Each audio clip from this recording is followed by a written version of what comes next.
Hello and welcome, guys. We are here at Willy's Gallery for the 2025 European Highlander Top 8 Year-End Ultimate Championship Bonanza. We're gonna play a couple rounds of quarterfinals, figure out who gets in the semis, and then who at the end gets to win and be the best European Highlander player in Berlin for this year. Willy, I'm so glad to have you in the booth with me. What's up? How are you doing? That's right. I'm Willy. We're gonna have a wonderful tournament today. Top 8 of the best players from the weeklies this year. First round match, Gereon against Jakob. Yes. It's gonna be a blast. Gereon Absolutely. on his misery machine, which is... We have to watch out that we don't talk too loudly so that the Yeah. players don't hear us, but yes. Gereon on his misery machine, which essentially is an artifact prison deck against Jakob Yes. on the Lesnia pot. So I think it's gonna be a blast. Those two have spent a lot of time, They did. perfecting those decks, and are probably the people most associated with them for sure in our scene. So super Yeah. glad to see them take it to the finals. Maybe Willy, you've hosted a couple of Willy tournaments this year. You've also kind of hosted this special tournament, this top 8 year end. You're hosting it now.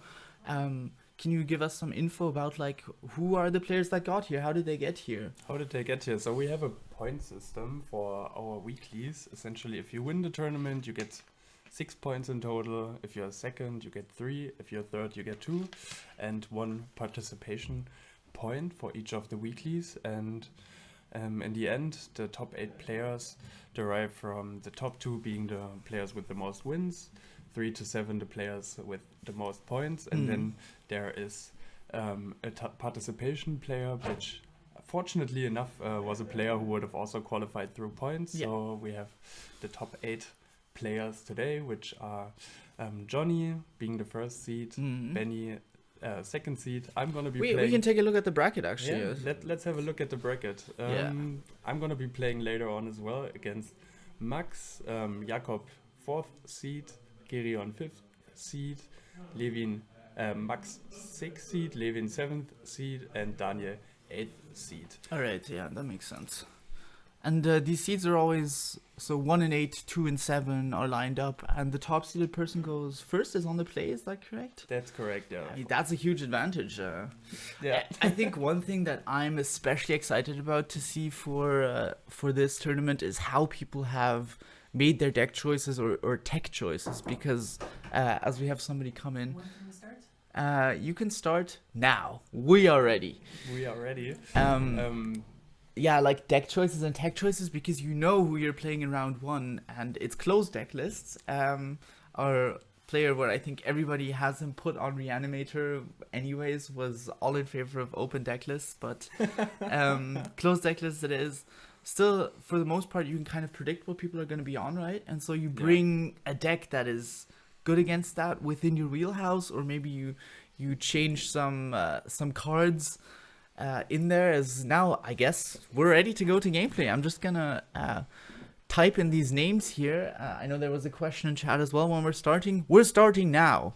I didn't want to have this information on here yet in case somebody saw it ahead of time, but I think now we see the handshake. Love to see it. I think Jakob is on green-white pod. So, or Maverick pod. I guess it might have a few names, but this has definitely been a deck that he has brought so many times and destroyed people with it. Willy, do you maybe want to describe what green-white pod is? Yeah, so Jakob being on the play, he's looking to play a land and ideally bring out a mana dog in his first turn to accelerate, and then bring out some big creatures by turn 2, and either he wants to raise Gereon. I think that's always good against prison. Either you put on a lot of pressure against him, or alternatively he tries to combo, because sometimes it's just inevitable that Gereon puts out his Trinity Sphere or Yeah. Tangle Wire to slow down the game, and then basically your best hope is to have a combo. And knowing Jakob's deck a bit and having played against him, sometimes he does combo off by going for the Zurin Orb combo, and how he does it is basically Yes. either he gets it naturally or he's potting or tutoring into get a Bright Glass Gearhulk and find. That's true. That card has fine. been so insane for this deck, the Gearhulk. I'm just seeing, by the way, that we don't have the life totals on camera. We had an amazing start here for Gereon. We had an Urza Saga. Oh, thank you, Willy. We had an Urza Saga for Gereon turn 1, as well as a Mox to get out this Azorius Pitshaft a little early. Taps to add some mana, so he's developed a lot of mana, can already make constructs on this next turn. Jakob has gotten the Deathrite Shaman start with a land in the bin, so at least, or 2 lands in the bin. So at least right now that Deathrite is doing an elf's job, and we'll be able to get him a 3-drop on turn 2, for example. But we have to see what comes out from Gereon here on his Misery Machine deck, which, honestly, props to Gereon. He invented this deck name and archetype, I think. I mean, it is basically a prison strategy, so it tries to assemble some pieces that lock your opponent out from participating in the game, and then it doesn't matter how it wins, it will find a way to win. In this current version, I think he has some combos in there. There's a Painter Grindstone. He has also just a lot of value generation with like a Retrofitter Foundry, for example, or rebuying Urza Saga with the Crucible of Worlds, which can also get back Wasteland to help him keep you completely off mana. And Jakob, we see now, having lost this Savannah and down to just the Deathrite. Yeah, good start also from Gereon, basically cutting Jakob off of mana, threatening to put out a construct with 2 artifacts in play, immediately being a 3/3 by his turn if he decides to make another construct. Yes. 4/4, Search Trigger 5/5. Let's see whether And this Jakob is able to disrupt this plan, because one of the ways this deck can also win. Yeah, is just make a bunch of huge constructs with this Urza Saga. yeah, and being on the draw, he kind of took over the role of being the pressure player at the moment. We see just another mana dog from Jakob, being a fanatic of Romance. Who was the higher seed of them? It was Gereon then, I It guess. was Jakob. Oh, it was Jakob, but I thought Gereon started. Maybe it was gay. You just hit enter and then it appears there. Like magic. We've got magic. It's called Magic OBS to help us bring those cards to life on your screen, as we see already a pretty big construct, which Gereon has a lot of custom tokens, and these are from Neon Genesis Evangelion, because he is a weeb. What's I your love best that. guess, Nemi? What's he gonna search for? What's he gonna right search for? I think so. Either he searches for something like Retrofitter to just make so many tokens and overwhelm that way, or he tries to go for something that stops Jakob from comboing, which would be like a Grafdigger's Cage, for example. I'm not sure whether he's still on Pithing Needle, but I think I think normally he is on would Pithing be Needle. quite good, as Deathrite Shaman is not a mana. It is a mana bell ability, but it uses this deck, so you can essentially Pithing Needle the Right. Deathrite away from the game right now. But I'm not sure whether he's. I Still don't know on if it. that's too much of a tempo play for him, maybe, because I mean, on board he looks quite big right now, going to be a 5/5. that's 2/5 no, yeah, construct. that is true, and he's probably like, this is just in his main phase 1 as the saga trigger is resolving, so he will even be able to play something else possibly this turn. But Yeah. it looks like it is a bit of a hard decision for him as well. Okay, going for Relic of Progenitus. Wow. So really fearing that graveyard potential for Jakob to combo, which I do think is fair looking at the current board state. Gereon is winning so easily on board that maybe the best thing to do is get protection against the infinite combo. Yeah. Although I think Jakob is just mana-wise quite far from it right now. Yeah, also it prevents the Fanatic of Ronas to potentially Sure. eternalizing at some Yeah. point. because He's got a Mox Opal as well. bring it back. So he has 2/6/6 constructs right now. This is a tough start. This is a tough start to deal with for Jakob. We might have a fast game 1 on our hands here, and he's already popping the relic, redrawing, making sure that Deathrite has no mana. So it was also a tempo play. Just, Yeah. I guess it was like the Pithing Needle, but it also drew him a card. Yeah. Great play from him right now. Yeah. Wow. Yeah, and he's still got like 5 cards in hand as well. Damn. I'm gonna check out what the chat's saying. Alright. Oh hell yeah, we got some hellos in the chat. I see Ratix there. Wow, from our good friend Dom. He's in India right now, but he's watching live. We've got Felix there. Community for sure. Got coming together Levin. in the chat. Yeah. And somebody from the Czech Republic. Welcome, welcome. Oh my god. I'm so excited. I'm so glad that you put on this tournament as well, Willy. You know, we obviously, to some extent, inspired by the loading ready run year end and Yeah, for sure. I mean, I started playing Highlander approximately 2 years ago again, and back when I started, we had like a league system here in the Berlin scene, but unfortunately that kind of fell flat at some point, and we didn't really do it anymore. And I thought it might bring some excitement to the community to reintroduce some form of competitive tournament to work towards the year end. no, I think it was really awesome, and people got very excited about it as well. Like, especially the last weeks have been a lot of, what the hell is that? Thank you. There's too many Ajani Nakatls, I guess.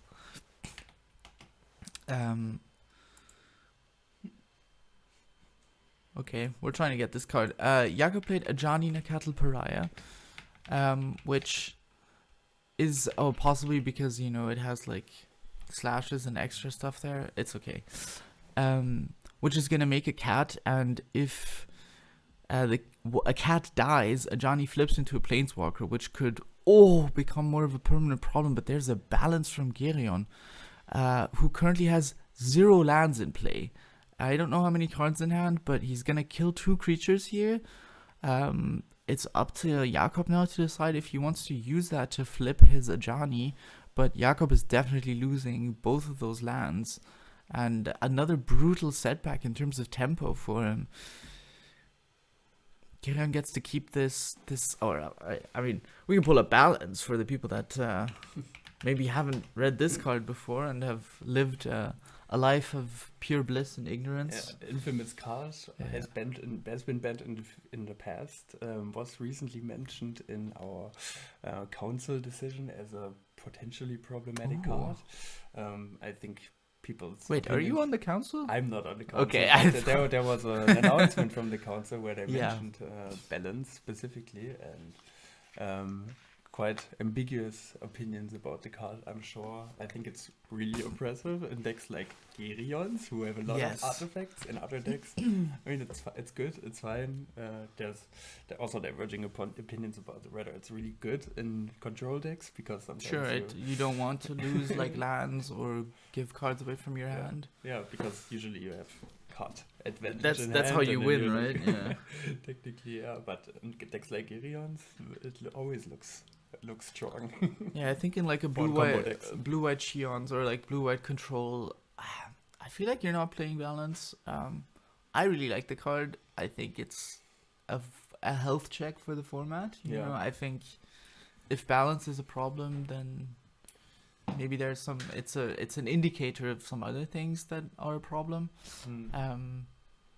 But I think it's obviously a very swingy card, and Jakob having a really tough time making the decision at the moment of what to sack to this balance. We're still resolving the balance. Yeah, and sure, balance decisions are always interesting when you play them, how you resolve them. It says a lot about the game, but I think the card, as it looks right now, it looks quite advantageous. I would agree with that. Yeah, I think he's putting himself in a pretty strong position here.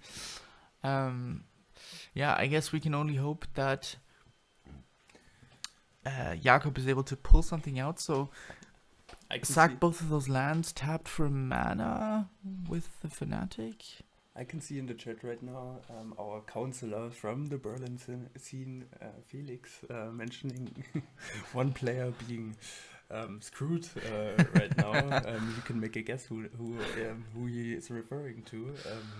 But yeah, Wow. interesting decision. So he got This rid of is those lands. Turn which he 3, had to- right? He has turn 3. Gereon's gone And for Jakob also had to six discard. constructs.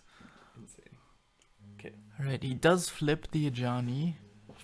Was And Sage then, was wow, a he had to. construct. He Bosages a construct, and then he has to discard like 4 cards. That's so brutal. Wow. Oh, is he taking back the Boseiju? It looks like he took back the Boseiju. Maybe he didn't have mana for it, but he did flip this Ajani, which now gets cleared, and putting him down to 7. At least it is 7 and not 6. So at least right now, unless Gereon finds another artifact in his artifact deck, he could chump one of them. But I mean, that is not a line you can rely on. What do you think Jakob is going to be trying to do in this instance? Because you have to like redevelop mana, right? He's so far behind on that front, but at the same time you have to deal with these constructs. I think the Boseiju is kind of nice, Okay. and He did yeah, concede, he did concede, as especially that the Ethersworn Canonist limiting you to just 1 spell per turn is gonna make it rather challenging for him to come back into that one. Whoops, where is it? There, as we got a win for Gereon on the board already. That was a really fast start to this game. That's not the usual tempo you expect from Gereon's deck. As we have Judge Anna coming in. Hello. Oh, we're not on commentary, Cam. Bye. Goodbye. And yeah, as you can read on Gereon's playmat, it reads, a player can concede the game at any time, which is a playmat he specifically made for the tournament in Prague, where probably many of the players didn't know what deck he was going to be playing. And, Right, yeah. He was his bringing Misery Machine Yeah, there and as his well. prison deck kind of makes you at some point not want to concede, but have to concede. So he lays it out for you. That's true, yeah. He does create some board states where you are suffering, but that is the idea. That is the name of the deck. Yeah. He's the devil. He is the devil, and he loves it. He's a very well-dressed devil. Yeah, I've been So- playing so many games this year with Gereon. There's like some form of mini meta between us. Yeah. Usually or other times I'm playing Storm, and there's always he Right. would come to me and ask me like, what does this card do against you? What does that card do against you? Is it painful? Is it painful? So he really wants to find the right piece of hate against Yeah. what you're trying to accomplish. He's the nicest, most hateful man Yeah. that I know. No, he's a super nice person. He's such a sweetheart, yeah. But his deck choice is not nice to people. Let's talk about another sweetheart, Jakob, who turned up today with food for everyone. Thank you so much, Jakob. He's going to have to find on the play now, in his position, some way of getting under Gereon, right? I think the longer the game goes, probably the more likely Gereon will find a lock piece. That, well, then as well, Jakob has answers for. He does have a lot of artifact enchantment removal being in white and green, and that's the primary way for Gereon to get in. Okay, we have Bright Glass in hand. We have a Voice of Victory, and I have to whisper so players don't hear it through. But of course, anything that gets you the combo fast is probably going to be a good solution for the game. Although infinite life might not be enough to beat Gereon. Yeah. he has infinite time. Yeah, infinite time. That's right. And yeah, wasting him from the board is usually also not a great strategy, as he has so many mana rocks. That's true. That he can generate mana from. He's not really relying on his mana base to support his. By the way, are the rounds timed, or is this land base? free play basically? It's free play. Okay, that's good news for Gereon usually. Yeah, it's good news for Gereon. I hope still that players prevent slow play. Knowing these two, they're not usually the types of players who. No, Jakob is like one of the fastest players. as we see a Solitude hit the bin, that's a good call in this matchup, not really what he needs. Unfortunate for him that he didn't have a Mana Elf turn 1. We talked about it earlier, but you really want to have that Mana Elf to accelerate yourself. And now we have a Fauna Shaman, as Willy's phone destructs itself. Oh, right. We have a card viewer here, and then... So we have Fauna Shaman coming down. He did have also the choice of playing that Voice of Victory, but the Fauna Shaman just a card that lets you tutor every turn. It's basically like a one-time use Survival of the Fittest per turn. That's right. It's so much worse than Survival, but you really want as many of these tutor effects as you can in this pod deck to set up your combo and set up your win. I don't know if we've actually talked about the combo in Jakob's deck, so there are multiple ways of gaining infinite life with, usually they involve a Zern Orb, which lets you sack lands to gain life, a Fast Bond, which lets you play as many lands as you want, but you take damage, and then you have something that allows you to play lands from your graveyard, so that's... Typically there would be either the Remanap Excavator Yeah. and a recent new card in addition to most of the Zelesnya pod decks being the Icetill Explorer, which Right. really made a splash in those types of strategies. As he's probably on the not- Badger Mole as well, the new card. Ah, potentially. That's gotta be very good. Oh, Tabernacle and a Grafdigger's Cage. Wow. Well, okay. So let's go through this one at a time. Tabernacle says that at the beginning of every upkeep, each creature has to pay a mana or die. So for Jakob's strategy of playing a bunch of creatures and going wide, that's going to be really hampered by this Tabernacle that asks him to pay a lot of mana for them, unless he can find a Gaia's Cradle. That would negate the Tabernacle and make it so he doesn't have to worry about it. But Grafdigger's Cage, another nice little log piece.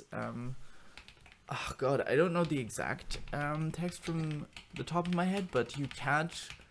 Creatures from graveyards can't come back, and you can't cast spells from libraries, right? Yeah, so a Green Sun Zenith,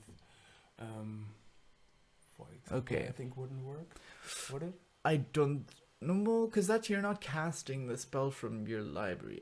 It doesn't prevent searching, so the Fauna Shaman can still search, and it's going to pitch here the Voice of Victory. The question now, of course, is what are you getting? So we know that he has the Bright Glass Gearhulk in hand, which means what else do you need? Well, you need probably the Ramunap or Icetill to enable the combo, which, once you have infinite life with that combo, you can also like Horizon Canopy through your entire deck, I think, until you find Walking Ballista, and then use infinite mana to shoot your opponent in the face infinite times. I'm really curious what he's gonna search for. Yeah. I mean, there's some options. If he, for instance, does have a land in hand, he could get rid of his Fauna Shaman, look for, let's say, something like a Soaring Microspawn to wasteland away his Tabernacle. We already saw one of the cards in hand, which is a combo piece. So let's see. Yeah. I'm really curious what he's gonna search for. Felix in the chat also pointing out that just by having a Surveil land, if he goes for the combo, he will be able to go through his deck. He doesn't need the Horizon Canopy, just because the Surveil land can be replayed to reduce your deck size and put it into your graveyard, and getting things back from your graveyard is very easy for this deck. Right. Do we know what he's gotten yet? Is that a Basing Say, by the way? I'm not certain about the spelling like this. Without the I, maybe? Yeah, we got there. Alright. So it enters tapped unless you control a basic. It adds a green, and then for 3 you can Earthbend. And we have something in the way here. Earthbend 2, alright. Only as a sorcery. Interesting card. Interesting card choice. Earthbend allowing you, of course, to turn lands into creatures. But yeah, this Tabernacle really hampering his mana, unfortunately. It's very possible that he would be able to play something else this turn. But yeah, okay, he is going for the Ramunap. I mean, amazing for him would be something like end step Was it? crop for Gaia's Cradle. I think this is on Gereon's end step, the Fauna Shaman. Yeah, so we're untapping on Jakob's turn now. He does have the ramming up in hand, and is going to pay for the Tabernacle again. That's interesting. Could also see that, you know, he needs this mana this turn, and the Fauna Shaman has done its job. Trying to espy as well what is in Gereon's hand, but he's got a grip of like 7 cards. He's done basically nothing so far. So I'm sure he has something prepared for whatever Jakob is going to bring his way now. Misery Machine, not really known for interaction, but still a deck that has the occasional Swords to Plowshares, just to insulate against bad things happening to you. For sure. Yeah, we just see Jakob developing lands over here. So Passing, yeah. it looks like there might be bigger things coming. I mean, he would have been able to bring out the Raman up, but he decided not to. Yeah, that's a huge Instead tell, of- right? That you're not going for that. So Not either trying to keeping escape forward interaction to- open himself here. Maybe he has to get rid of the Graftinger's Cage for some line. But yeah, Gereon with all the options here has the land drop, which is waste, which is also really nice with this Tabernacle. But okay, just deciding to develop this to fairy. That's going to bounce something, probably the Fauna Shaman, and draw a card, I would presume. Yeah, He's I'm thinking about it right now. I'm not super sure about this play right now, because the fairy has really strong matchups against control. It's a really a beast, but I could have also seen the wasteland being Yeah, being a definitely. great, even more important piece. think- without having to spend any mana except for Yeah. just getting rid of the wasteland. But he decides to go for the Teferi instead.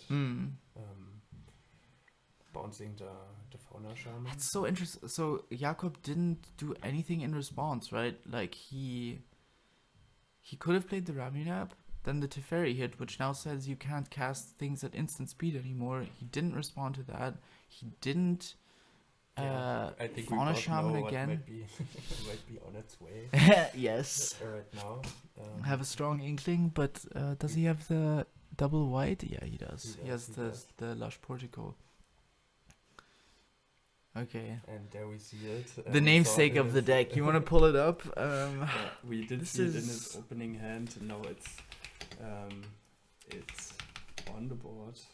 The Bright Glass Gearhulk, which this card already a pretty nice body. It's a 4/4 first strike trample, but when it enters, you also get to tutor up to a combination of 2 artifacts, creatures, or enchantments with mana value 1 or less.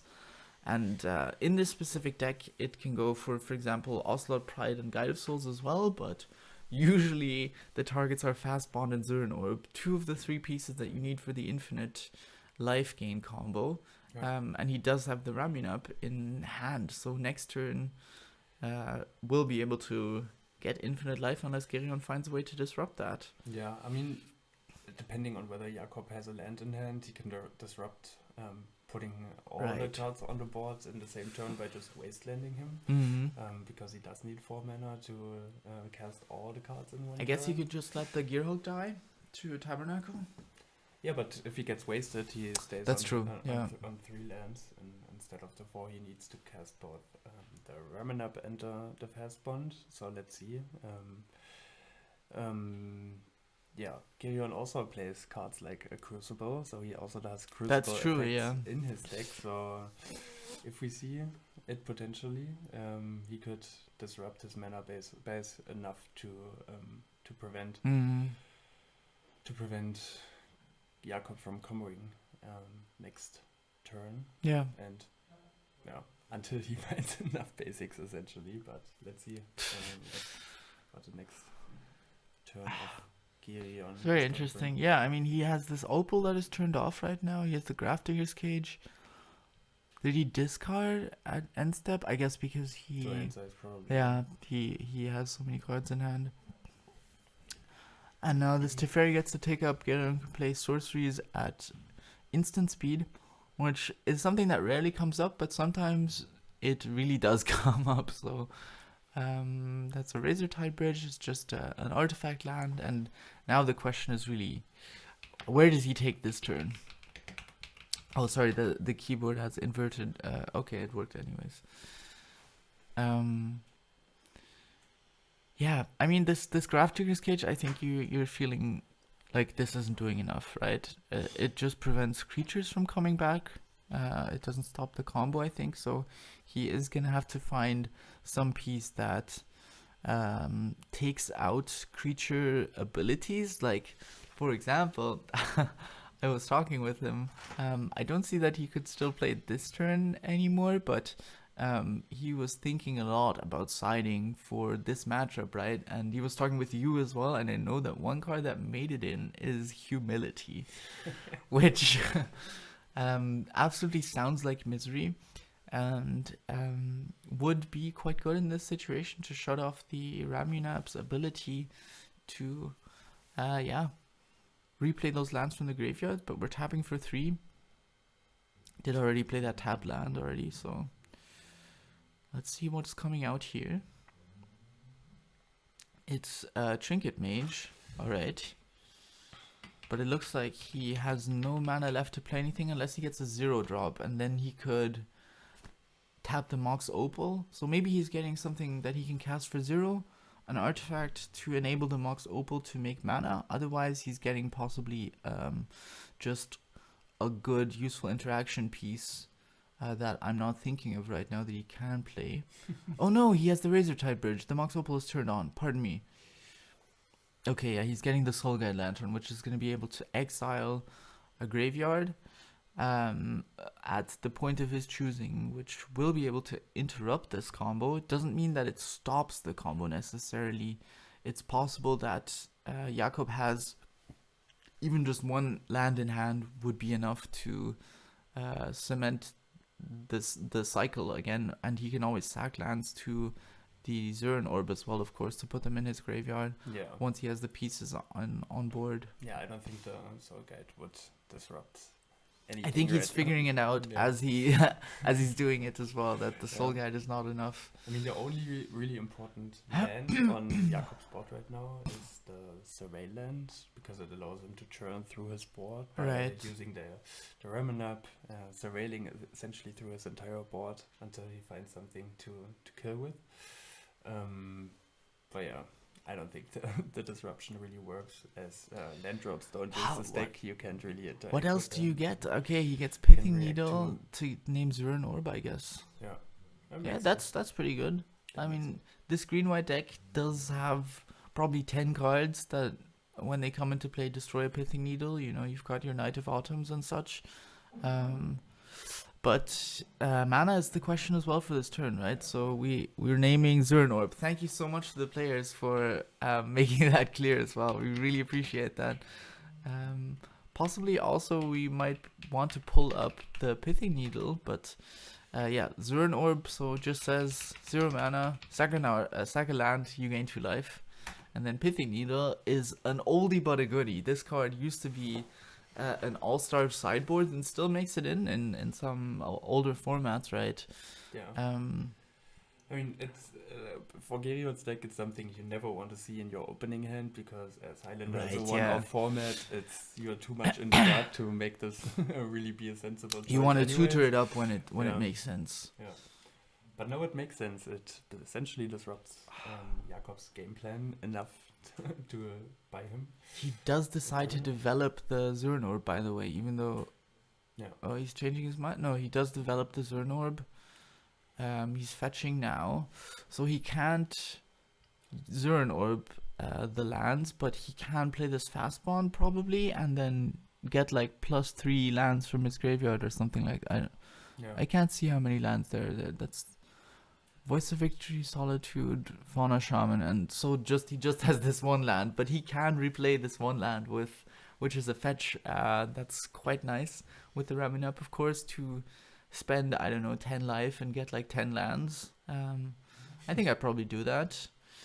set yourself up against the Tabernacle, and then you can find a way of dealing with the Pithing Needle when you get there. Yeah, I mean, Jakob does have some ways to get rid of Gereon's Pithing Needle in the deck. Namely, like, let's say Portable Hole would get rid of it. Yeah. Skyclave would get rid of it. Yeah. But there's also still. Shocking in the Temple Guard. Wow. Does he have the...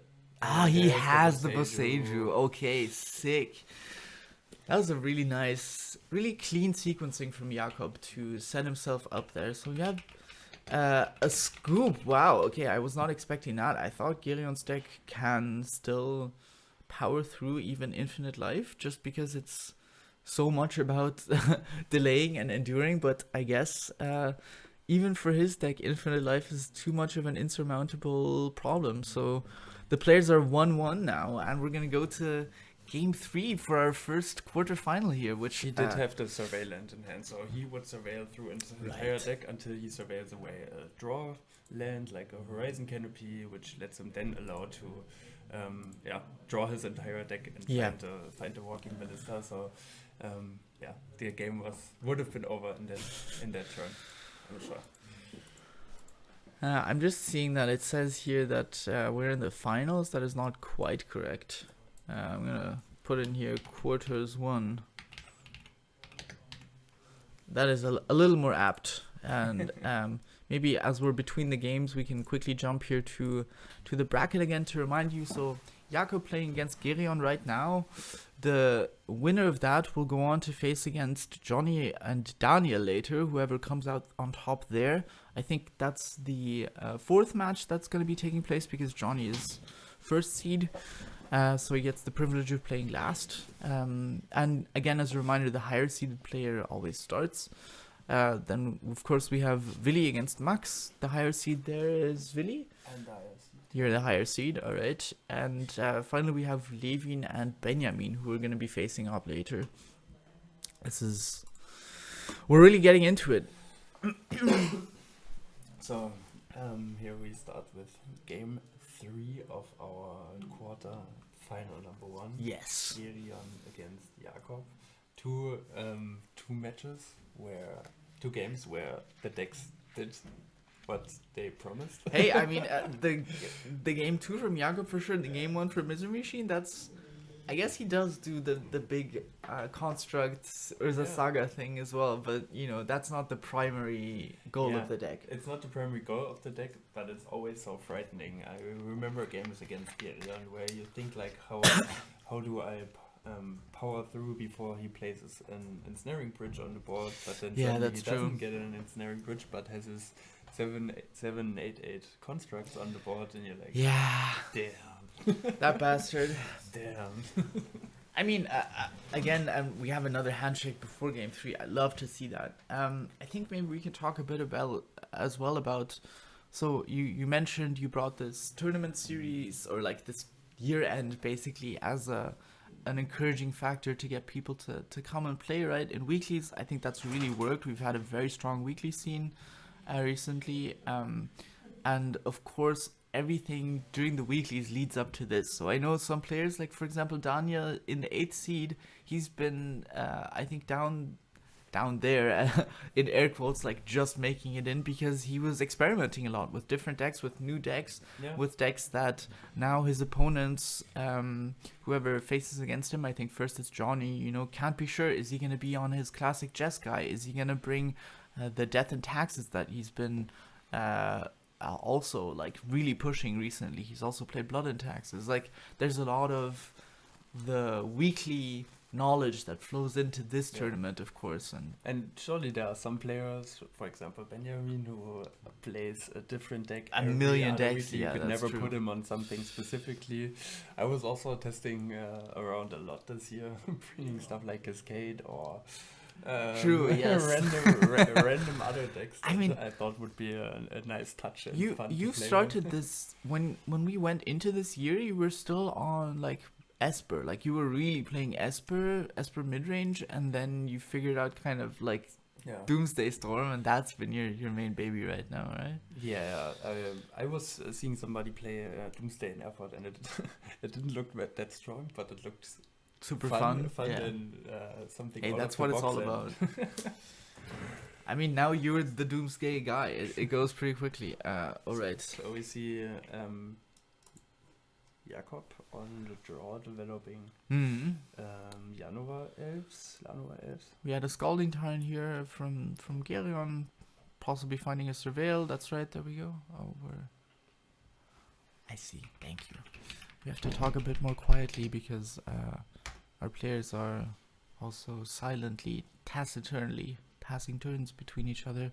We don't want to spoil anything, of course, or agitate them with our loud screeching. Yeah, the tension is high, suspense is big. Yes. We're looking to see who makes it to the semi-final of the year-end tournament. Yeah. So We do stakes have are high.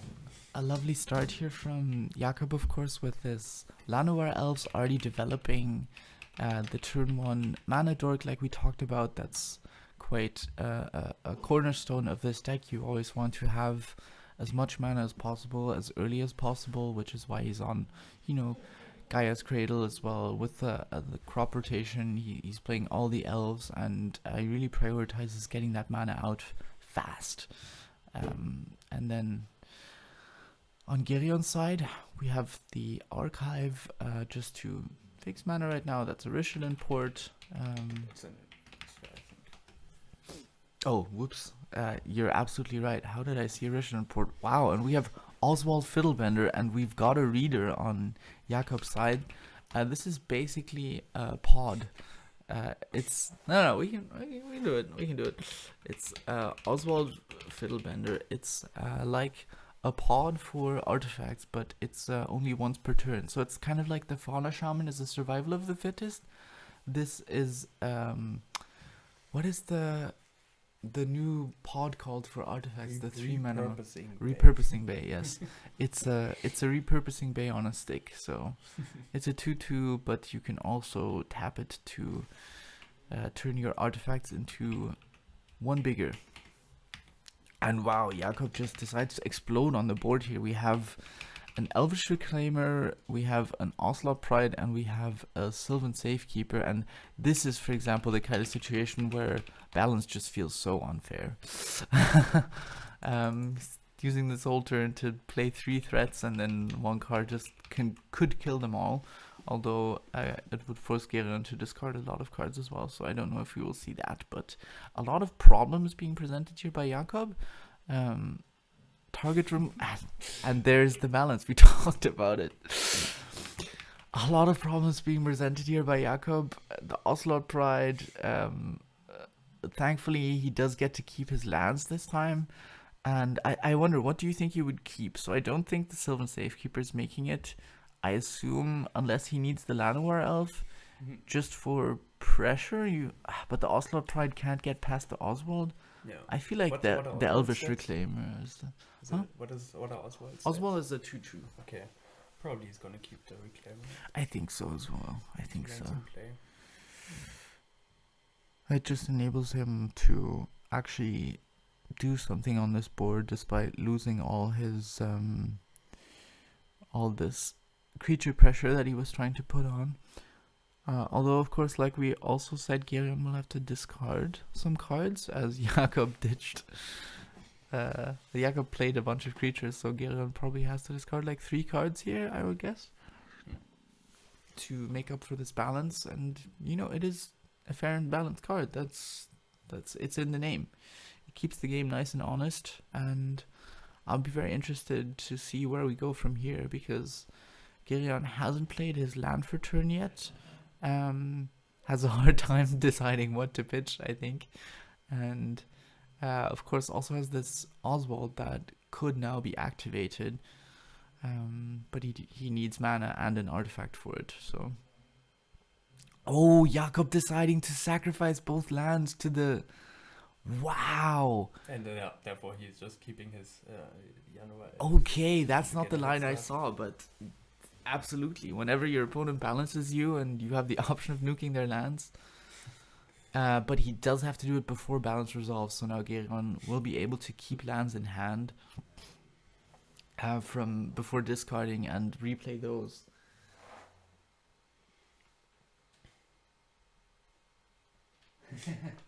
So Hello to India in the chat, by the way.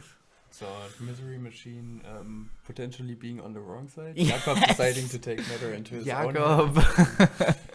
I mean, I love this type of play. It's usually when I play Doomsday or Storm, Yeah. realize that I can't win and have like play Yakuo with a Rain of Yeah, Filth. yeah. I'll just decide to sack all my Oh lands my and god. board and- Wait, that's the wrong one. Sorry.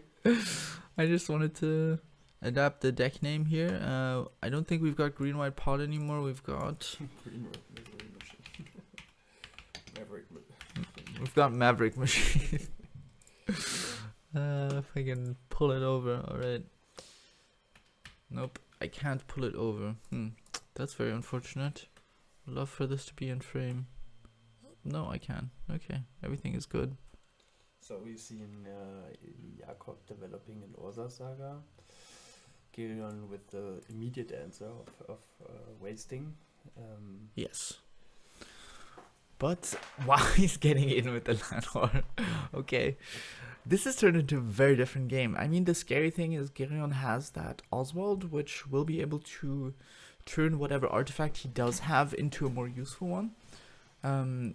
Especially if he finds a 2-mana artifact to turn that into a Crucible. That could be something that cements his stability in this game. On the other side, Jakob, of course, 2 cards in hand. Yeah, I think by now Gereon has taken over. Quite Is a cute play, but it's also, I don't know, quite brutal. Ooh. Okay, we have a survival now. Yeah, let's see survival. Sorry. Here. Let's see if we can pull up survival. I'm sure many of the players know it already, but card that has recently been unbanned, made some waves. What's your take? Is it too strong for the format? I thought it might be, but I was definitely wrong on that front. I think I'm of the faction that, you know, Tinker, Natural Order, and etc. are better on the ban list than playable, just because I think in terms of power, the rest of the format can't truly compete with those. And I was not sure where survival would land. But I felt like it was a pretty strong card. Like it really historically has enabled some very degenerate decks. Yeah. But it turns out 100 card singleton, and it's just such a mana investment, and you have to have creatures in your hand. Like the preconditions for this card just ask a reasonable amount from you to make it not broken. Yeah. It can still be very good, of course, and like Jakob's style of deck shows its potential for sure. Another one is Gereon also on Dredge, which Yeah, unless you have a combo of some sorts in the deck, I think the card is Right, really yeah. not appropriate for these sort of types. You basically skip your turn 2, and if you don't have a combo, you spend your time running, potentially behind No, on yeah, board, you having to find don't- solitudes to you don't value stabilize. survival. But and if you have a creature combo like Jakob does, I think playing the card does make sense, and Yeah, definitely. potentially finds him all the tools he needs to. I think he also has like 47 creatures or something in his deck, so he will very easily be able to have one in hand always to pitch away. Yeah. And of course, that also means he has a lot of options for something else to get. Unfortunately, it looks like he's starved on white mana as well right now.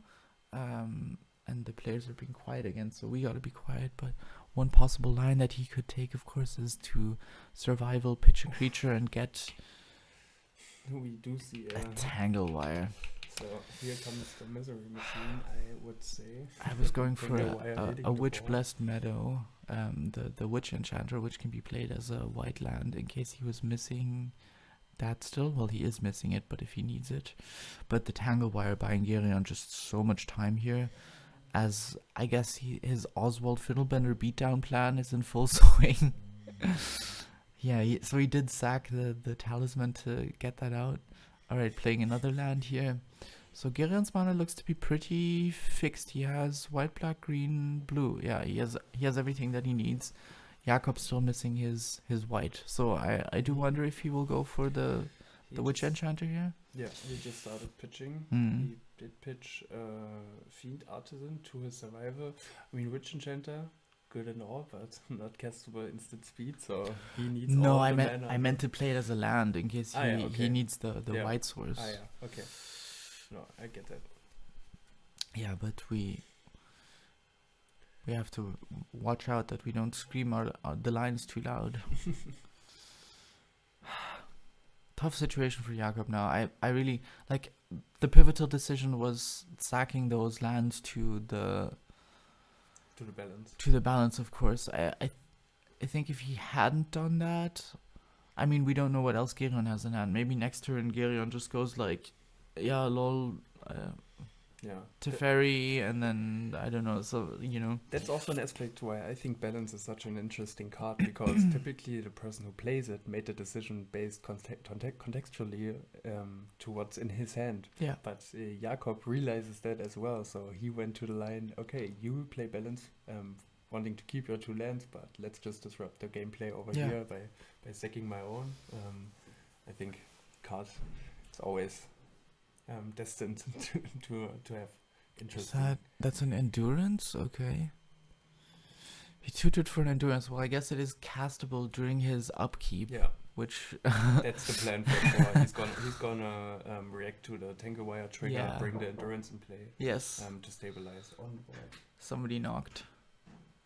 Oh, hello. We've got a newcomer to the Magic Highlander scene here joining us today. Probably just here to watch.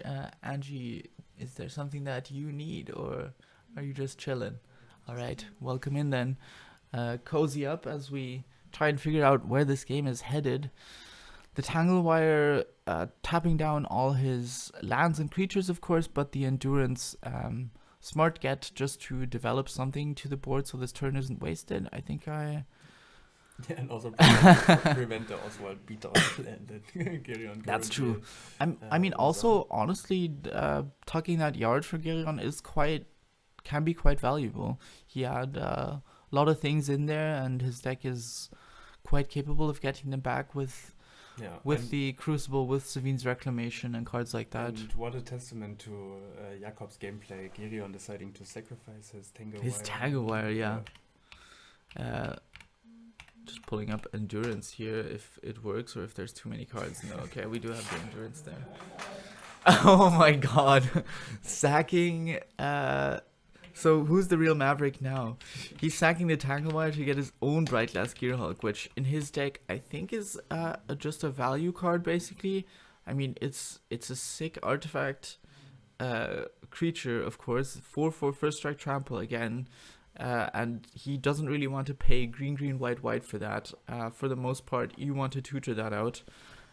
Just exactly like this, which allows him to get any types of removal that he wants. He has, Portable Hole, for example. At least I think so, but of course it allows him to get all his, Pithing Needle, Soul Guide Lantern, Retrofitter Foundry, the Grafdigger's Cage, just all of his 1-mana tech pieces are under this Gearhulk. And there we have the Portable Hole that's going to be able to hit either the Llanowar Elves or the Survival. Even this turn, if he wants to, can still fetch with that land.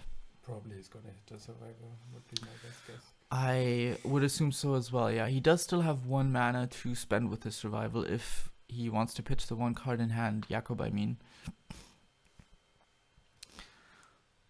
Okay, and the other one is that's a grindstone. So Gereon custom made his own grindstone and painter servant. So the artwork might not match up exactly. I think in his version it's Snoop Dogg grinding up some weed, but the card does the same thing whichever way you slice it. So maybe you read this card, Grindstone, what the hell does that do? 3 mana, target player puts 2 cards from his graveyard into his library. If both share a color, repeat this process. Why would I be interested in doing that? But there's another card that this combines with, and that is Painter's Servant, which says when it comes into play, you can name a color, and then all cards in play are of that color. And so the grindstone will trigger over and over again, seeing that the two cards of the same color, and so will mill your opponent's entire library out. This is what the kids call a wombo combo. Yeah.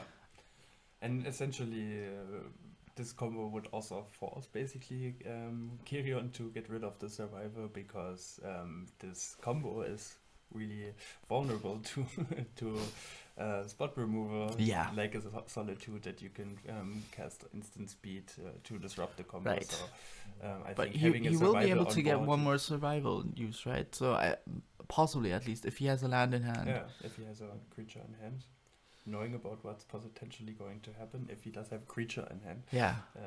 he can look for an answer. Yeah, and I mean, this tangle wire is gone, but Okay. no, he lets it resolve. Interesting. So then probably does not have a creature in hand, would be my guess, and still lacking, unfortunately, that white mana. He has 4 mana. We're playing something for 4 mana. Is that Ice Tail or a Myco spawn, or Could be one of the both. I think those are his 4 drops. What else does he have in deck? He has the Undermountain Adventurer. or did he think about tangle wire, but now it's gone? He does have Undermountain. Yeah, you're right. Oh my god, this is such a tense moment. Okay, Yeah. it is the Ice Tail, Okay. which lets him replay a white land from his graveyard. That's a nice start. Okay, no, actually going for the Urza Saga to try and disrupt this combo, but I think if Gereon has a land, he doesn't have enough mana, right? Because it's 1 for Grindstone, 3 to activate, and then it's 2 for Painter's Servant, so you need 6 mana. Gereon currently has 4 in play, so seeing that he possibly still has a bit of time, deciding to go for that Urza Saga, which could in time get something like a Haywire Might, which could disrupt the combo. Yeah, for sure. Still has to deal with this 4/4 trample first strike, dude, but that's a problem for another day. And seeing him having milled over the fast bond with the endurance already being on the board, I don't see Jakob comboing off this game. I mean, he does have, Eternal Witness, I think. Yeah, he does it. So he still has some ways of doing it, but it's a And- lot harder now. And Renegade Ray, he is probably Yes. in the deck. Probably. Beautiful art. Let's see what the chat is saying. Alright, Levian asking who's going to play after this. I believe the next match is Seed 6 versus 3, so that would be Willy against Max, I right? think we have the third match. You have the third Afterwards match? would be Benjamin against... I'm not sure. I have to check. But I think Well, I'm not the tournament organizer. It's not my problem. I'm just here to say words while cards are being played. Okay, so we do have the Ice Tail allowing him to play an extra land, getting that Urza Saga now in Gereon's turn. What do we see for 3 mana here? I mean, anything that disrupts Jakob is gonna I'm feel... gonna be on afterwards. You're gonna be on afterwards? Alright, so next match is gonna be Willy versus Max Hofer. I'm gonna be preparing myself. You're gonna so prepare I'm yourself. gonna All head right. out. Well, thank you so much for hanging out. Thank you. Huge Thank shout you, out. Oh wait, chat. we can do a last look here at Willy before he gets into it. Thank you so much for assisting on commentary, and now hotly contested game here for sure. Angie, do you have any? Would you like to be on camera? Okay. Yeah, let's see where this journey takes us. So we have a Crucible of Worlds coming in from Gereon. That's going to be potentially nice in the future. I think more than likely this is just getting sacked to the Oswald though. Crucible, of course, allowing you to play lands from your graveyard, but there, spoiler alert, are no lands in his graveyard. And if you just heard a lot of water flushing, that is because the room we are in is right next to the toilet. So get used to that. That's a little fun bit of extra flair for your day, and will be an accompanying guest for us the entire time. Okay, so does develop the Grindstone, so has one half of the combo in play now. I guess let me pull up this Grindstone again, just to have a look at it. So it costs 3 mana to activate. And next turn, meaning that he would have the ability to go off. And Jakob untapping, just saying go, taking up his Urza Saga. Possibly doesn't have any other lands in graveyard. I'm not sure why he didn't play any, or did I misread that, him saying go? No, okay, does play the Savannah, milling his own Bright Glass. I'm not sure if he's happy or upset about that. Next turn, alright, he will probably crack it with the Wooded Foothills anyways. And now milling a Whirly Tutor. This deck, the Maverick Machine, green-white pod, has so many different lines that it's really difficult to keep them all apart and see them in advance. But okay, so we have a Skyclave Apparition coming down now. Able to find that double white was huge for Jakob here, because it allows him to cast Skyclave, which is going to exile... Oh, interesting, going for the Oswald and leaving him with the Grindstone. So saying, I don't think you have Painter's Servant in hand. Possibly Gereon doesn't have any cards in hand at all. Well, that might explain it. Or we are maybe just not seeing them right now. Black on black. Difficult, of course, to make out. But exiling the Oswald and not the Grindstone means that this value engine of Gereon has finally stopped. I think Gereon, in this most recent version of Misery Machine, has also made a lot of a switch to creatures. So his previous version was playing Oath, and then just some big cards to hit, like probably an Emrakul. And his new version, which I think he calls With Actual Creatures, Misery Machine, has maybe like 10 creatures, and you're just playing the best of the best artifact options there. You're playing Tamio, you're playing, Baleful Strix, and the Ethersworn Canonist, just creatures that are artifacts or make artifacts, Forensic Gadgeteer, and, well, of course, this Bright Glass Gearhulk as well, which have really, added another layer of threat to his game, because he can actually contest the board a bit.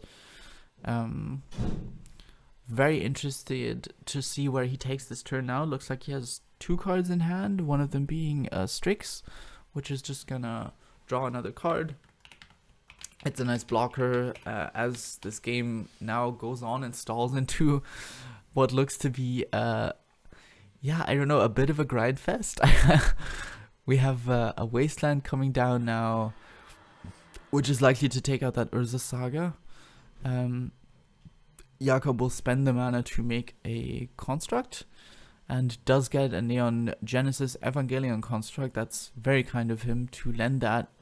But he has the Tribute Mage on Gereon's side, which is going to be able to get the Painter's Servant. Again, of course, Tribute Mage is like Trinket Mage, but just bigger. Finds an artifact with mana value 2 or less. And I'm just noticing that, unfortunately, I finally caved and joined the crowd that says mana value instead of CMC. I would like to apologize on behalf of my family. I've let everybody down. I've also started saying Commander instead of EDH, so truly the mainstream has gotten to me.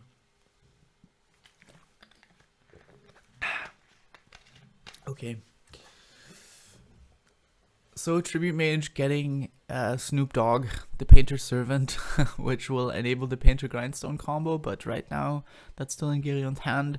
Jakob now has 1 turn to deal with this, so has to, and that's, where the Skyclave decision came in, the Skyclave eating the Oswald, but leaving the Grindstone, which could have been exiled forever, puts him now in a situation where he has to find some other solution for this Painter Grindstone. Possibly it could be a Solitude or a Swords to Plowshares, something that removes the Painter at instant speed. Otherwise, anything that destroys an artifact could deal with this Grindstone as well.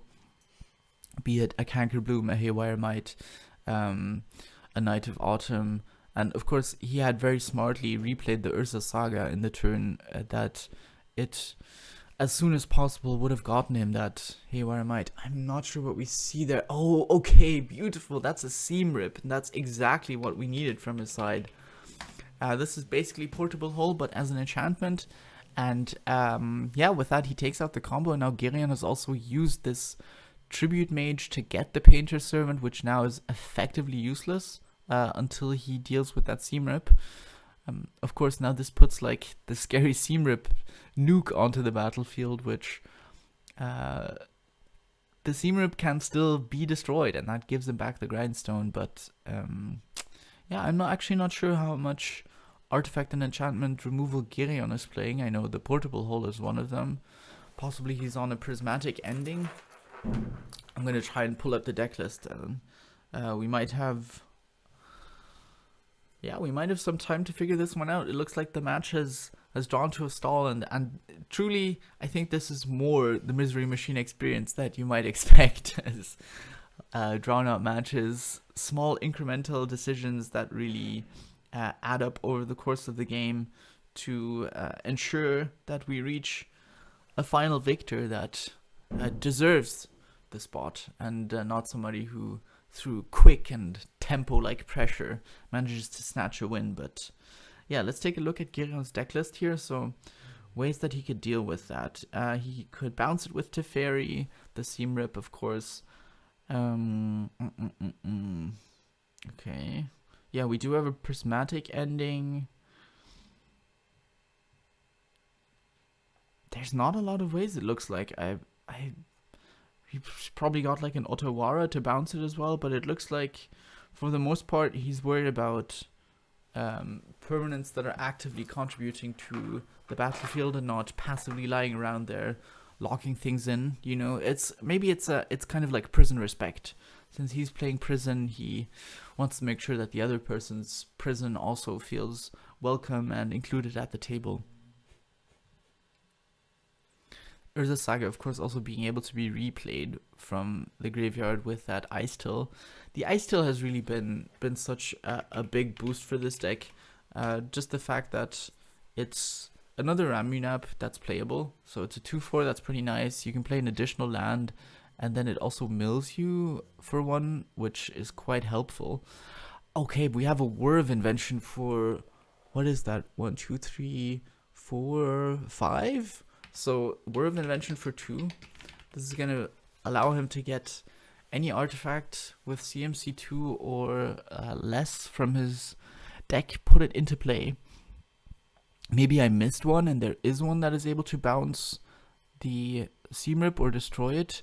And that's Repurposing Bay. Okay, so going for even more value. I'm not sure if I missed. Oh, right, I missed the Crucible being tapped. Yes, so it's Whir for 3. Finds the Crucible. Finds the Repurposing Bay. And this is just another version of the Oswald Fiddlebender that we had earlier. So with this one, you can pay 2 to sack an artifact and then replace it with an artifact that costs 1 more. I don't see the immediate line of what he would go for with that, but maybe he's just settling in for the value game and deciding that, yeah, this will over time grant him enough accumulated value, and of course with his deck being toolbox as well, let him find the right cards in the right circumstances to, yeah, find the win. Take a little drink break.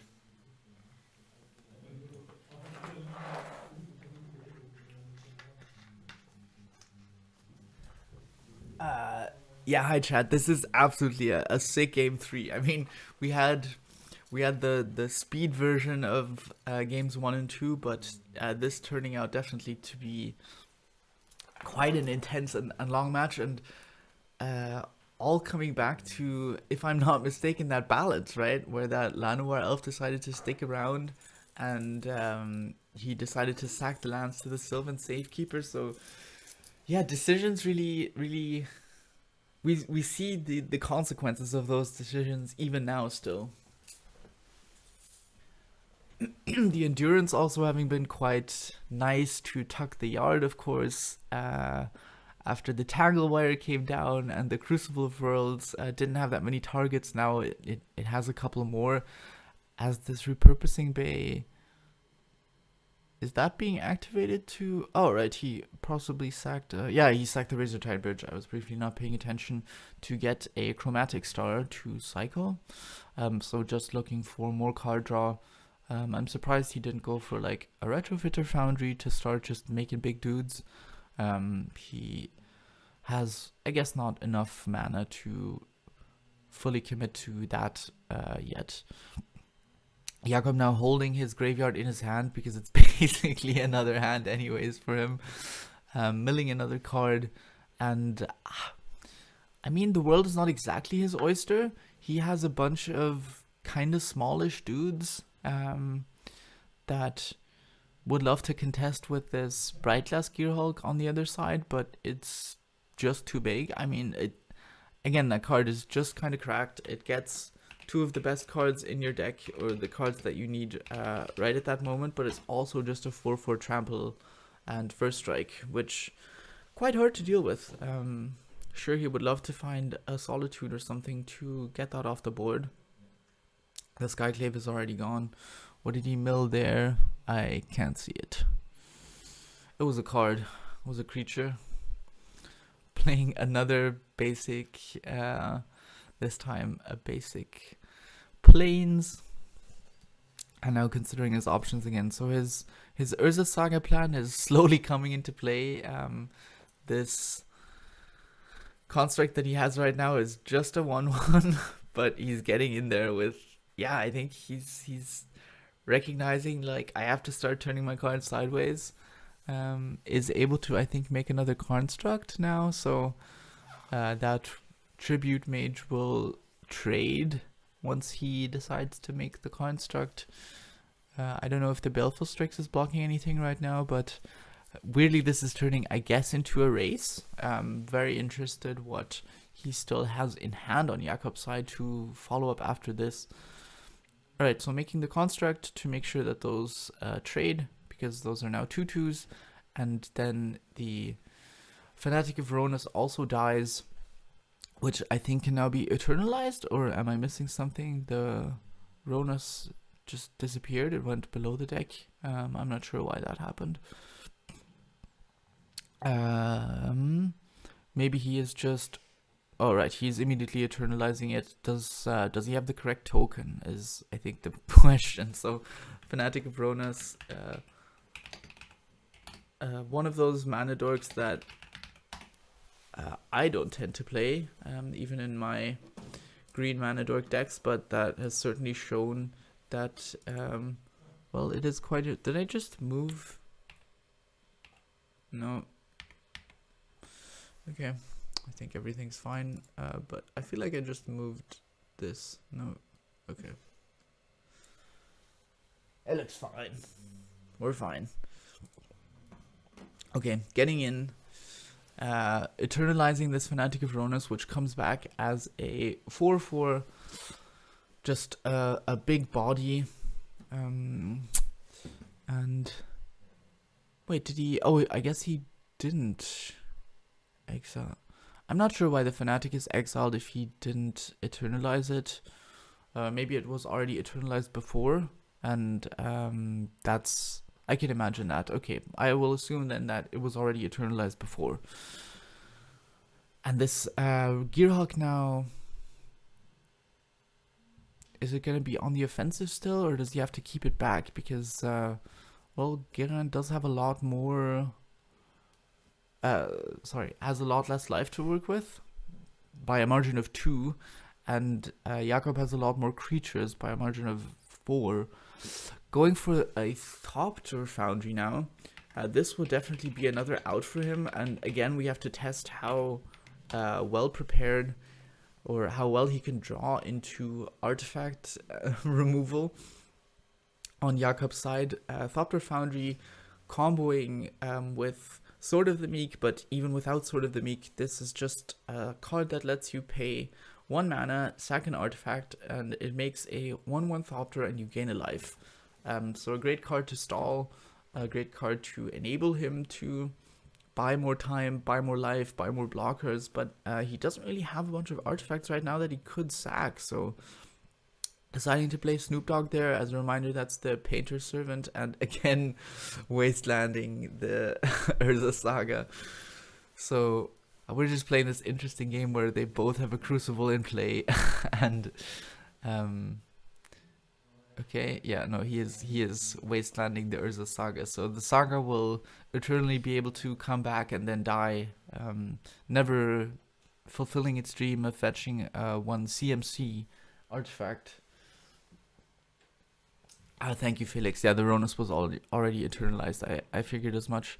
Okay, replaying the Saga, gonna mill Palace Jailer. Oh my god, that's actually a brutal mill, I think. He would have loved to draw that to get rid of this. No, actually, because of the Thopter Foundry, he would have a lot of flying attackers soon, I think. Now we have a Surak hitting the board. Okay, Surak Elusive Hunter. Not really for this matchup. It's a 4-3 with trample that can't be countered. And we are now once again back to a position of stalling as he's not able to get past that Bright Glass Gearhulk. And this repurposing bay is, I'm sure, going to soon be able to find the Sword of the Meek for him. But yeah, Surak is, I think, pretty much a nothing card on this board, aside from just being a 4-3 with trample. Whenever a creature or creature spell of Jakob would be targeted by a spell or ability, he gets to draw a card. Gereon not really in the business of targeting individual things. He kind of wipes your whole board, and that's it. We had a brief glimpse of his hand there. Not sure if there was anything super relevant. Okay, we do see. Okay, that's one of the Teferi. Or is that Urza or something? Okay, I have to look this artwork up because I'm not quite sure which one it is. And he has different artwork version of it here. That's perfect and just what I love to see. I can imagine that it's Tezzeret Cruel Captain. But that one apparently doesn't have. Okay, I think given that he tapped 3 mana, I will say it's Tezzeret Cruel Captain. And that is the alternate artwork version of that. Maybe chat knows. 3 mana Tezzeret, yes. So this one is kind of a bullshit new card. It gets a loyalty counter whenever you play an artifact. Or whenever an artifact you control enters, not even whenever you play an artifact. For 0, it can untap an artifact. For -3, you can search your library for an artifact with CMC 1 or less. So it kind of just does it all for the artifact bingo. Lets you get that retrofitter if that's what you want to do. Doesn't immediately get Sword of the Meek, but could of course get something that gets upgraded to Sword of the Meek. And yeah, now we have the retrofitter being added to Gereon's hand. He does play the retrofitter now, so this is going to be able to poop out some artifacts every turn that then let his Tezzeret grow, that he can sack to the Thopter Foundry to gain life. This game is slipping from Jakob. He definitely had a window where he was able to disrupt Gereon's plan of killing with the Painter Grindstone, but wasn't able to pressure past the Bright Glass Gearhulk, which just presented too much of a big body. We do now get the Hex Drinker, and that could actually be a pretty huge card for him. He's gonna, I assume, level it up as much as possible already, making it, giving it protection from instants. And now the question is he going to give it protection from everything else? Let's pull up Hex Drinker here. So right now it's a 4-4 with protection from instants. But if he pumps another 4 mana into it, which it looks like he has, he will be able to make this 6-6 with pro everything. And that would only be 2 hits away from killing Gereon. Protection, of course, meaning that it can't be targeted, damaged, or blocked by anything from that color usually, but this one just has protection from everything. So now being leveled up to 8. So yeah, this Hex Drinker is fully online. We'll be able to... Okay, what is happening now? Because we're on his turn, he's figuring out how he would block. Okay, deciding not to attack then, I think, because he doesn't have good... he wouldn't get a good trade out of it. And now that guy being sacked. Oh, to make to turn it into... Okay, I'm not sure if we're retrofitting or Thopter's foundrying right now, but Gereon is making permanence and gaining life. Okay, that was a Thopter foundry. This Tezzeret is gonna take up with everyone that he gets. I have to reread what Tezzeret's ultimate does. I've not seen that before. You get an emblem with, at the beginning of combat on your turn, put 3+1 counters on target artifact you control. If it's not a creature, it becomes a 0/0 robot artifact. Okay, that's not gonna be what decides this game, I think. It looks like this Tezzeret is just gonna be able to provide value though by searching for another 1-mana artifact or untapping possibly the Retrofitter Foundry or maybe this Gearhulk if he wants to attack with it and then get back to block. But yeah, this Hex Drinker is now the threat for sure that this game revolves around from Jakob's side. This match has dragged on for quite some time, I think. Did we start at like 11:20 and the first two games were quite quick, and now it's 12:40, so I'm sure the next players are already here waiting, as we say in German, scharring their Hufe, to get into that match zone. We saw Willy bow out from commentary earlier to prepare already. He's going to be facing off against Max. I won't say what decks they're on yet, because of course I don't want to have the players here and then spoil it for them, because deck decision is a very important part of this tournament, and we don't want to give away any undue information.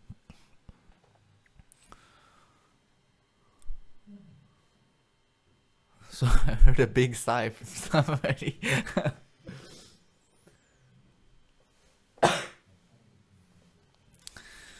I think I will also try and adjust the Twitch name so that the stream correctly represents what it is actually that we're getting up to. So he has the Moonsnare prototype now. That's going to get sacked. What 2-mana artifact are we getting? Spoiler alert, it's not going to be a talisman, I think. But I don't know what options he has. Is he going for now one of his tech pieces? Okay, no, it is the Sword of the Meek, which with the Thopter Foundry provides, it's not an infinite combo, but it is for each 1 mana that you can spend on the combo, you will gain 1 life and make a 1/1 flyer with the Thopter Foundry, because Sword of the Meek says, well, first of all, it's an artifact. Whenever a 1/1 enters the battlefield under your control, if Sword is in your graveyard, you can attach it to that creature on the battlefield. So you make a 1/1, Sword is in your graveyard, it attaches to that 1/1, then you can sack the Sword, make another 1/1, and then Sword attaches to that 1/1, and then you can sack the Sword and make another 1/1, and this goes on for as much mana as you have. So now Gereon in a position where he can make a bunch of blockers, gain what looks like 3 life at the moment, make 3 blockers. Jakob with his Hex Drinker being able to attack for 6. If he at any point draws Walking Ballista, that could also be a nice little angle for him to just shoot his way to the finish line or gun down all of those blockers. He does have a decent fighting force in play as well now, with the Ice Till that's a 2/4, the Surak that's a 4/3, the Endurance that's a 3/4, and then his 2 measly constructs are just 2/2s right now. But yeah, looking for some way to either break this board stall to make sure that his Hex Drinker can really get through, because once Gereon untaps here, he's gonna just be able to gain enough life and make just like 6 blockers every turn, which even the Hex Drinker being unblockable will not be enough to get through. So this is kind of a crucial turn for him, for Jakob, deciding to go for a fetch now. Curious what he will find. I suppose he doesn't have another way of drawing, at least that I can see. So I don't know if he's surveilling here or doing something else. So please talk about not the game. Okay.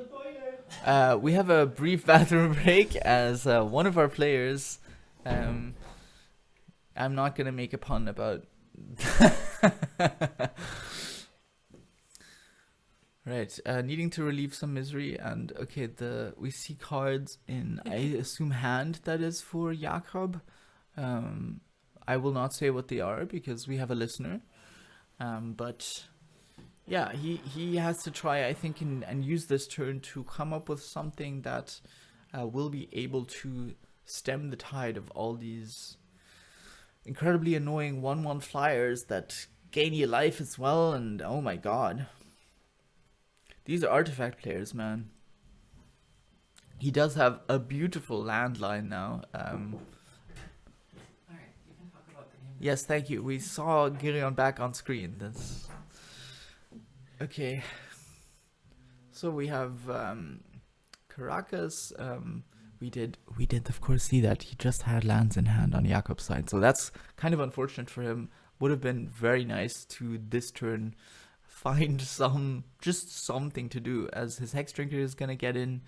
Gereon takes 6, goes down to 4, but it's no matter to him. He will on end step use the Sword of the Meek with the Thopter Foundry to gain a life, make a 1/1, get Sword of the Meek back, and do that another 3 times. So he's gonna gain 4 life. So that Hex Drinker attack did basically nothing.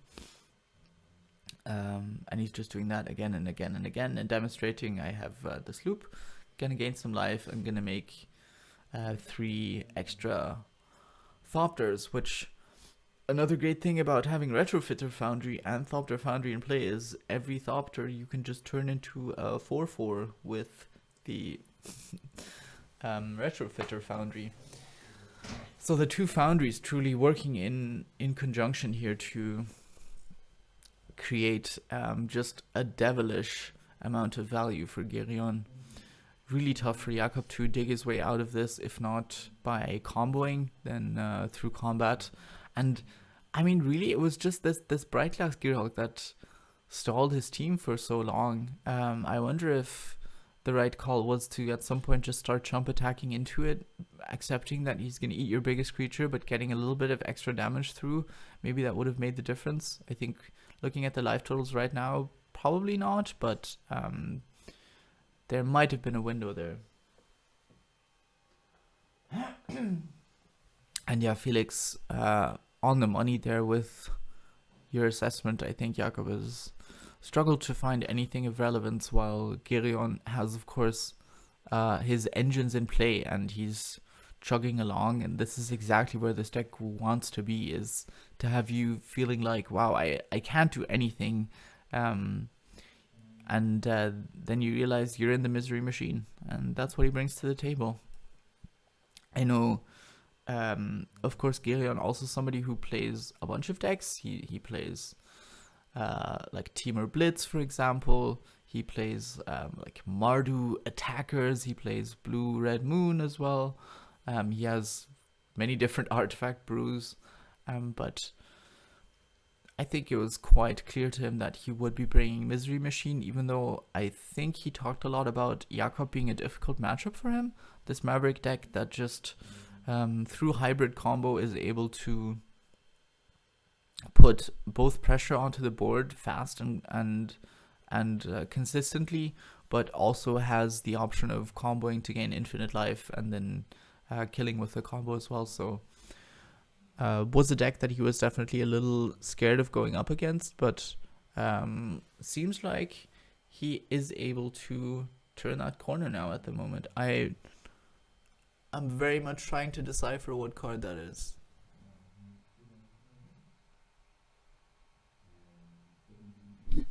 Oh, Oops. And I don't know. I don't know if you know what card that is. Please let me know in chat. That he got. That's under the bright, or that's lying next to the bright glass Gearhulk right now. But he did repurposing bay for it, so it must have been important. Yeah. Jakob's life slowly bleeding away, his hopes and dreams. Teferi did get his emblem, so now at the start of combat on every turn, Gereon is going to be able to animate an artifact, give it +3 or give it 3 counters, and yeah, I'm not sure that he has ever been able to activate that, so it's cool to catch it on camera, and we have amazing WoW token emblem given to him here by Jakob, who was well prepared with drawings. Okay, let's see, what is this card that Jakob drew now? This, I mean, every turn I say it has to be this turn or bust, but every turn he just keeps, yeah, not finding any gas. This is not the luck skill victory that you need to make it into the semis right now. He needs to be able to find something on board. It's just not enough.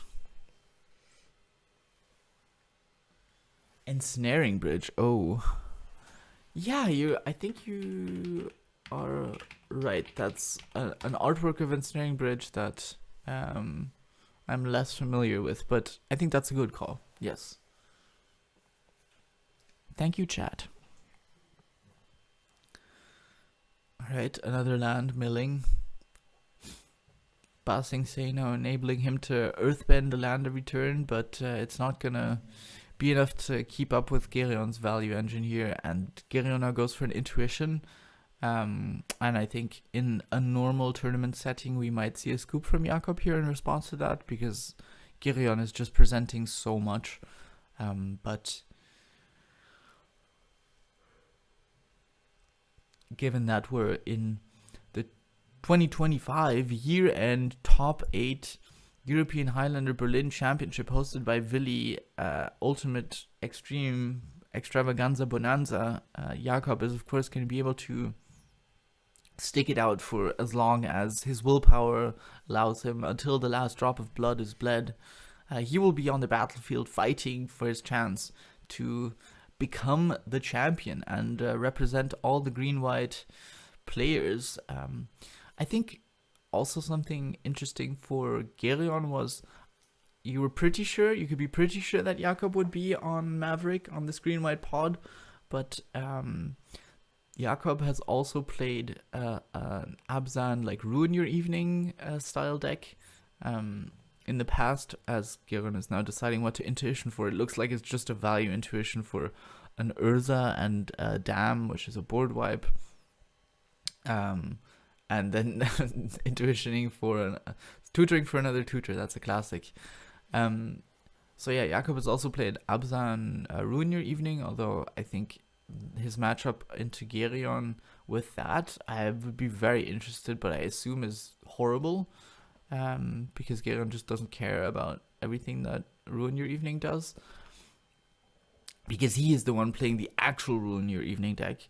And then Jakob also playing like blue-black tempo / reanimate, like mid-range reanimator.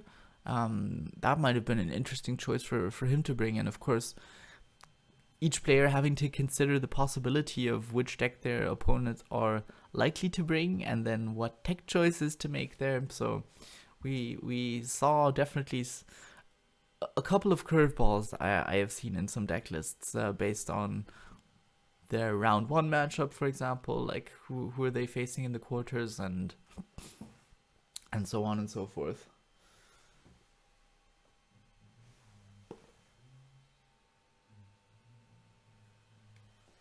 Yeah, Felix, I think you're absolutely right that it looks like it's lights out for Jakob right now. I mean, Gereon is just going through, not Gereon is going through, I think Jakob is going through the motions. Gereon is still taking his time, of course, to consider. He wants to make sure that he doesn't throw the game based off one decision that was a little hasty.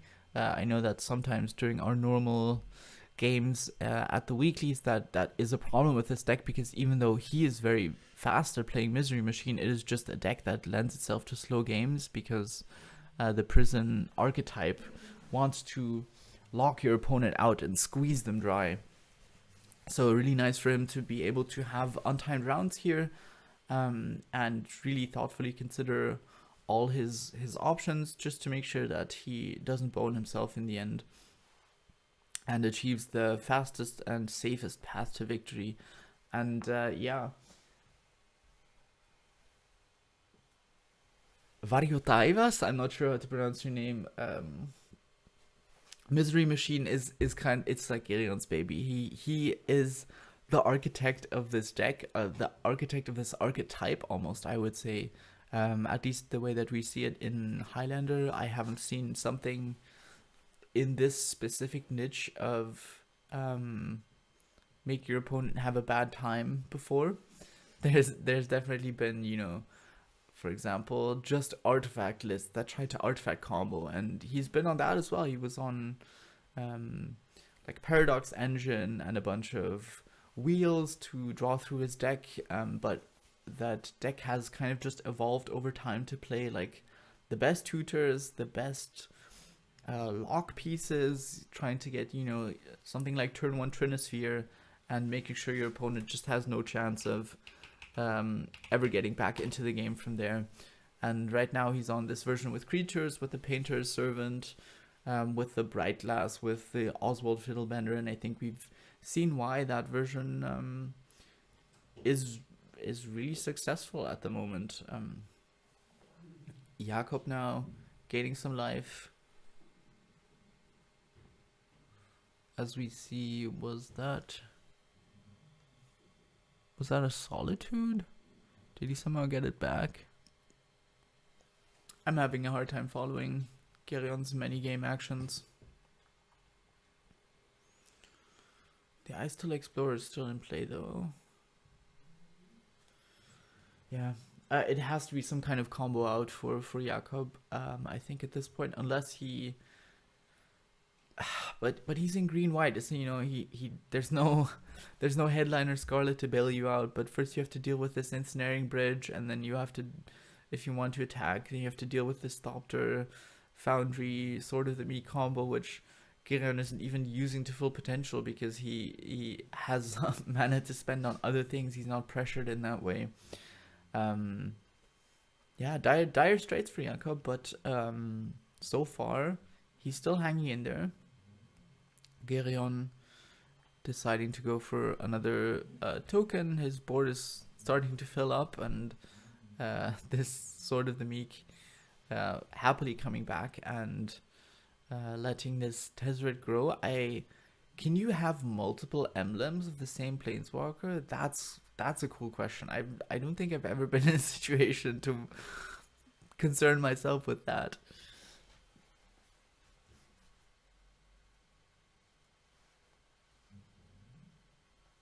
Oh, nice. I'm glad I was able to pronounce it. Are you from wait? Yeah, are you from the Finland troop?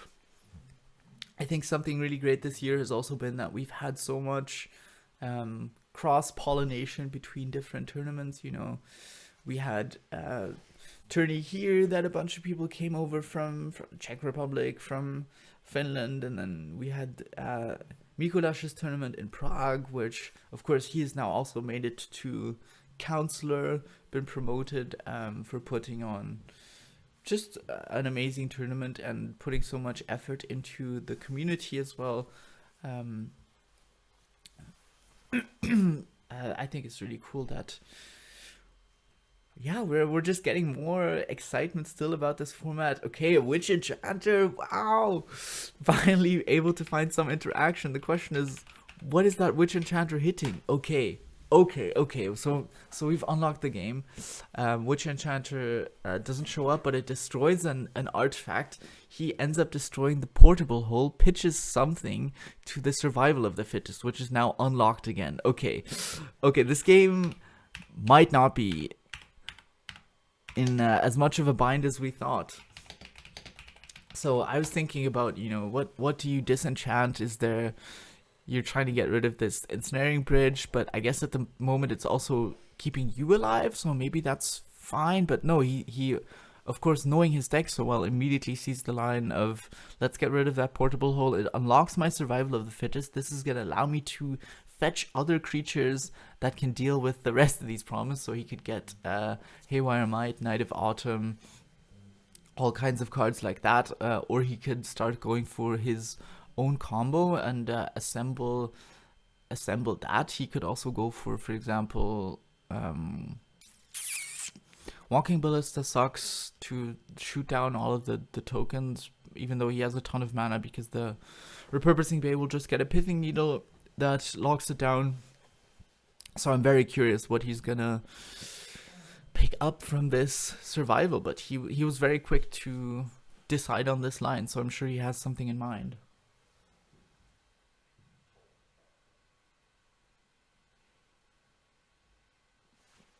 Yeah, the Prague Open was really great.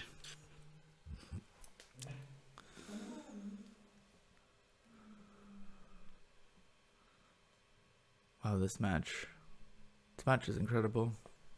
This might be a long day, guys. This is quarterfinals 1 still.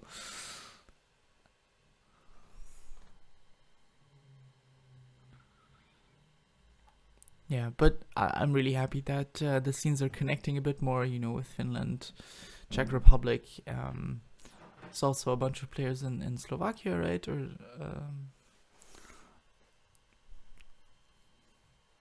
I hope we'll be able to put on more awesome tournament series, and I'm really glad that within our scene we also had enough excitement about this. I mean, the last weeks have truly been people figuring out, can I still make it to top 8? Like, what decks am I gonna bring? A lot of, like, after every weekly, you know, reposting the standings and, okay, going for a Springheart Nantuko. Wow, that is such a cool line. So Springheart Nantuko going to be able to bestow upon this Witch Enchanter, and then whenever he plays a land, he gets to pay 2 mana and make a copy of Witch Enchanter. And let me tell you, this Ice-Till Explorer and a land full of graveyards is going to enable that beautifully. So he gets to play 2 lands per turn. I don't think he's played a land yet. And bestowing the Springheart on... Yeah, it has to be the Witch Enchanter, right? I don't see anything else that makes sense. So if he bestows upon this, he gets... at least 1, possibly 2. Maybe can he get even 3 Witch Enchanter destructions with like a fetch land or something? We'll have to see. We'll have to see what he does. But wow, Jakob, so glad that he stuck it out and didn't scoop there, so that we get to see this cool line play out.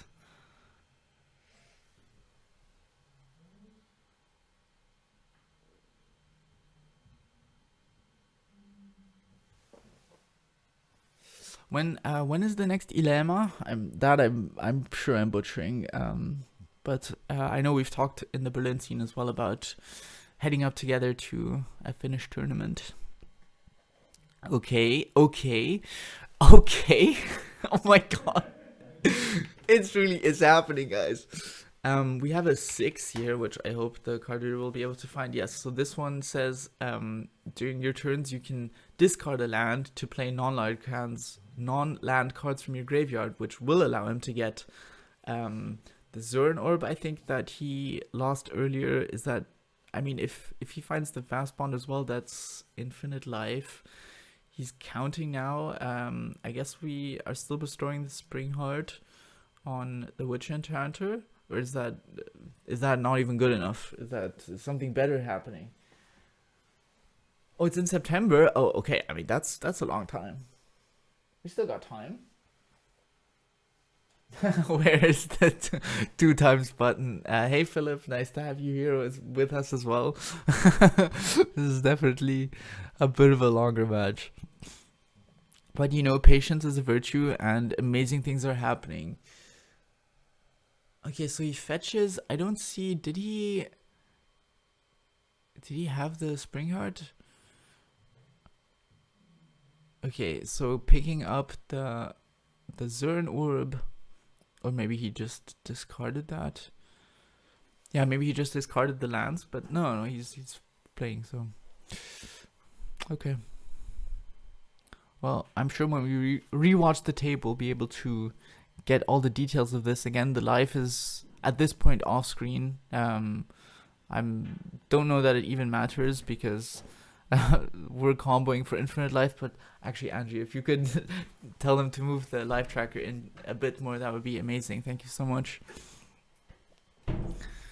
I would be interested to know now if.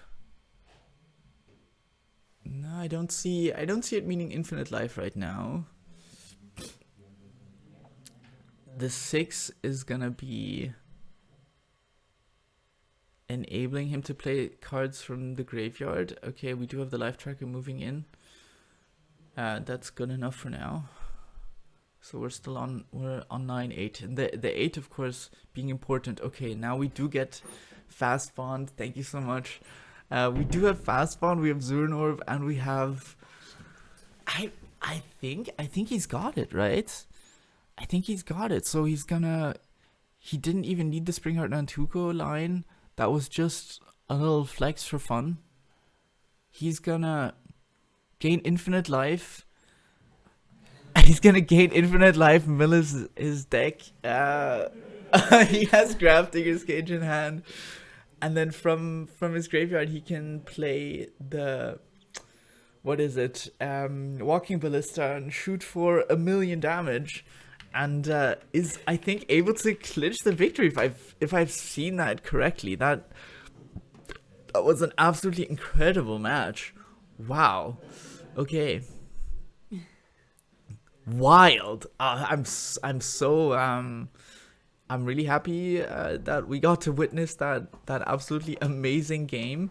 And of course now we have a bit of an update here for our bracket because in the quarters somebody has been eliminated, and that is our good friend Gereon. Nope, I didn't mean to kill him like that. Yep, there you see he's X'd out of it. And somebody making it to semis here, and that is Jakob. So gonna face off against the winner of Johnny and Daniel. That's still gonna be a while until we get there. Wait, now I just want to be sure, but no, I'm pretty sure that Jakob took that point. Okay, sorry, Angie, I'm gonna briefly be on the commentary cam here, guys. That was a wild game. Twist turns. I will look forward greatly to rewatching it. Thank you so much for hanging out, and I think we'll take a short break now as we figure out the next round. Although I'm sure the players are eager to get back into it, because some of them have been here and are waiting for a while already. So I think interview time, we'll have to see if we get to it. But right now, I also need a 5-minute break. So we'll be back soon. Stay tuned, and thanks for hanging out.